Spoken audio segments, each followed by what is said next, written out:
Welcome back to Jimbo's Barbecue Haasienda. Simple, crowd-pleasing recipes for your grill. I'm Jim Haas. Thanks for hanging out once again. Today we're going to do a Southern favorite. It's going to be a great appetizer, grilled alligator bites. Here we go.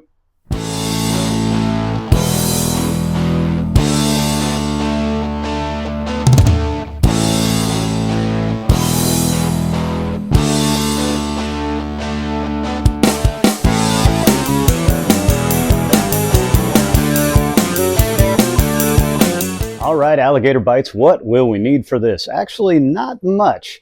We'll need some gator fillets, buttermilk, a lemon. Ziploc bags are going to be very helpful.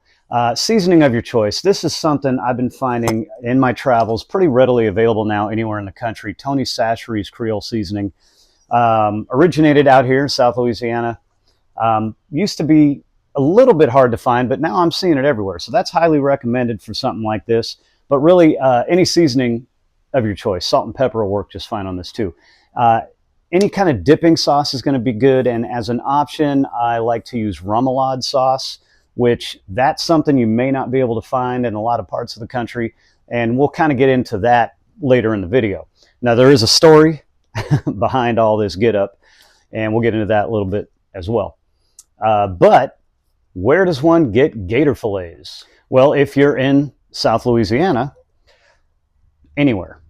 Grocery stores, Walmart, they're usually going to be in the frozen section, seafood section. Generally, they'll come in a frozen fillet about, 5-ish by 8-ish rectangular. If you're outside of the South, see if you've got a specialty meat shop nearby or even maybe a Cajun-themed restaurant. They might be able to order some gator fillets for you. I know there are a ton of specialty shops in Louisiana that will ship. So look into that.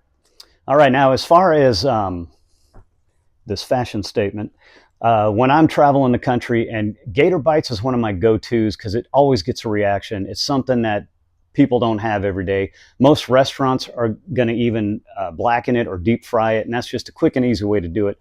I like to grill it. It does take a little more time, but it's still real simple.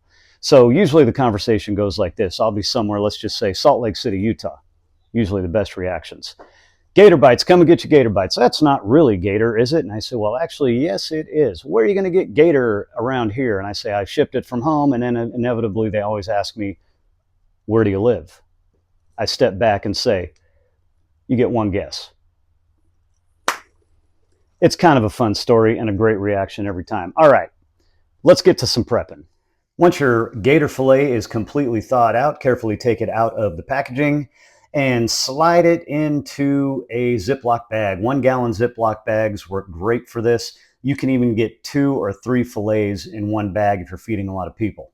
We're going to use a mixture of water, buttermilk, and lemon juice to tenderize these fillets. So 1 part water, 1 part buttermilk. Usually I cut a lemon in half, squeeze it in there, and just throw the whole half a lemon in the bag. These are small lemons, so I'm just going to use the whole thing. And usually for something like this, I'll use a Ziploc bag that's actually got the zip lock on it. I don't have any, so just to err on the side of caution, I'm going to double bag this because we don't want this opening up in the fridge and making a whole mess. And squeeze the air out of it as best you can, lock it up tight, and then let it sit in the fridge overnight. I would suggest at least 8 to 10 hours. I go 12 hours if I have the time. It's going to tenderize that fillet really nicely. After you've let it tenderize overnight, carefully drain the bag of the buttermilk and the lemons. I recommend using one of these foil pans. Set your fillets in there. It's going to make it real easy to season both sides. Give it a generous coating. Let it sit up for 10 minutes, 15 minutes. Flip it over. Do the same thing on the other side. Now place your gator fillets on a preheated grill. We're cooking on high today. After the gator is cooking for a few minutes on one side, give it a slight nudge with your spatula. And like any other protein, it will let you know when it's time to flip it over. This is a perfect example of why it's very important to have well-seasoned cooking grates. And you'll know when it's time to flip these fillets. It'll release itself from the grill, and you'll get very little food sticking to the grates. And just repeat this process every few minutes, all the while doing some temperature checks. You want to treat this like poultry. We're looking for that 165 Fahrenheit internal temp. At which point you want to pull it off and let it rest. It's important to do frequent temperature checks because gator can be tricky. The last few minutes of this process tends to cook up really quick, and you don't want to overdo it because gator fillets can get tough and chewy really fast. Once we've reached our internal temperature, you want to pull these fillets off, put them under foil, let them rest only for a few minutes, maybe 3 to 5 minutes, because again, while it's resting, it's going to continue cooking and you don't want it to be overdone. And cut it into bite-sized pieces and serve it up hot. Now this is where we have a couple different options. You can serve this up with a dipping sauce of your choice. Pretty much anything's going to be fine. Chicken dipping sauce works really well. Or you can toss this in a remoulade sauce. Again, that's the sauce that is pretty common in the South.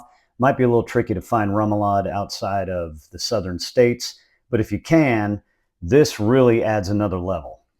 All right, moment of truth. Look at that. Perfect. Party favors. Look, just one fillet gets you a decent amount of gator bites. So, toothpick it, serve it up. Tender. I've often been told, oh, it tastes like chicken, you know. That's pretty much the standard answer where I have to correct them. I have to say, no, chicken tastes like gator. But I tell you what, this is something a little more on the exotic side. It's something that people don't have every day. Well, we do down here. But it really is full of flavor. The remoulade sauce really adds an extra little kick. It is a horseradish-based sauce. But any chicken dipping sauce will do just fine. It really is fantastic, and I'm trying to change a lot of minds out there. A lot of people have a preconceived notion about alligator. Oh, it's too tough, it's too chewy, it's too this, too that. There are different textures throughout that fillet. Some are going to be more tender bites than others. But done right, take your time, do it like this. It really is amazing. So that's all I got for you today. Gator bites from South Louisiana. Barbecue Haasienda, thanks for watching. Subscribe to the channel. I'm Jim Haas. And life's short, eat well, enjoy yourselves. Listen to good music. Cheers.